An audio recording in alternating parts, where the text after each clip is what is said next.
Welcome to my channel friends. నేను republic day రోజు double ka meetha బిసిబిల్లాబాత్ చేశానండి. ఇది నవాబీ స్వీట్, హైదరాబాద్ నవాబీ స్వీట్ రంజాన్ టైంలో ఎక్కువగా చేస్తారు. ఇవి స్వీట్ కార్న్స్ ఇవిగాని తీసుకున్నాను నేను. దీంట్లో రకరకాల రెసిపీస్ చేయొచ్చు, అవి తర్వాత నేను అప్లోడ్ చేస్తాను.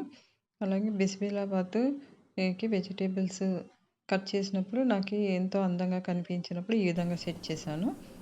ఈ డబుల్ కా మీఠా చేయడానికి ముందు బ్రెడ్ తీసుకొని స్లైస్ కట్ చేసుకొని పెట్టుకోవాలి. అది గీలో రోస్ట్ చేసి పెట్టుకోవాలి. ఇది డ్రై ఫ్రూట్స్ అండి.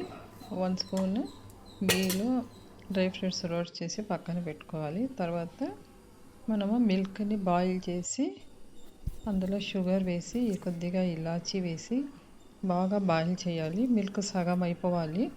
అయిపోయిన తర్వాత అందులో మనం కట్ చేసి పెట్టుకున్న బ్రెడ్ ముక్కలన్నిటినీ వేసి మూత పెట్టేసేయాలి. తర్వాత ఒక 5 మినిట్స్ తర్వాత డ్రై ఫ్రూట్స్ వేసి మనము చక్కగా డెకరేట్ చేసుకొని కొద్దిసేపు అలాగే ఉంచేసేయాలి.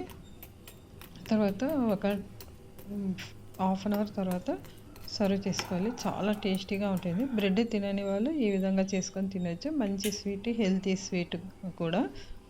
కానీ కొంతమంది చక్కెర పాకం చేసి అలాగని చేసుకుంటారు. లాస్ట్లో కొద్దిగా పాలు వేస్తారు, మన ఇష్టము. నేను అలా వద్దనేసి మంచి క్రీమీ మిల్క్ తీసుకొని ఈ విధంగా చేశాను. ఒకసారి ట్రై చేయండి. ఇది పిల్లలు కానీ చాలా ఇష్టంగా తింటారు. తర్వాత బిసిబిల్లాబాత్ చేశాను ఆ రోజే, రిపబ్లిక్ డే రోజు. ఈ రెసిపీ నేను ఇంతవరకు అప్లోడ్ చేయలేదు, నెక్స్ట్ టైం అప్లోడ్ చేస్తాను. Thank you for watching. By by. Share it to friends.